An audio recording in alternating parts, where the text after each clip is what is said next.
J'étais dans une démarche de reprise, donc c'était une des rares entreprises qui était sur la partie couverture zinc-gris, et donc du coup j'ai racheté le fonds en 2008. Et puis au fur et à mesure, donc du coup la partie structure s'est développée un petit peu.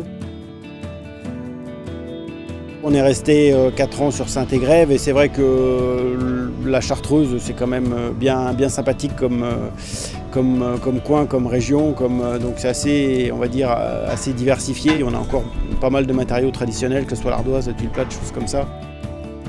On a créé donc du coup une structure, le centre de taille, où donc on est 6 associés. Et concrètement, la machine, en fait, toutes les pièces sont dessinées. Ça peut aussi bien être des murs ossature, très bien être de la charpente traditionnelle. Et à partir de là, il y a ce qu'on appelle un transfert machine.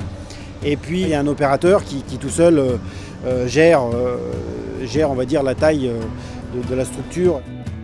En termes aussi de compétitivité sur des marchés un peu plus gros, c'est un outil de travail qui permet de gagner quand même pas mal de temps.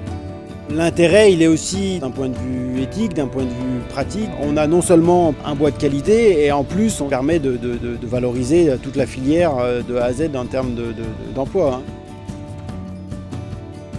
Il y a eu un gros accompagnement de la part du parc, et c'est aussi du conseil, c'est aussi des personnes ressources, aussi bien sur la partie filière bois que la partie économique. Dans toute manière, dans le principe, il ne faut pas rester seul, quoi.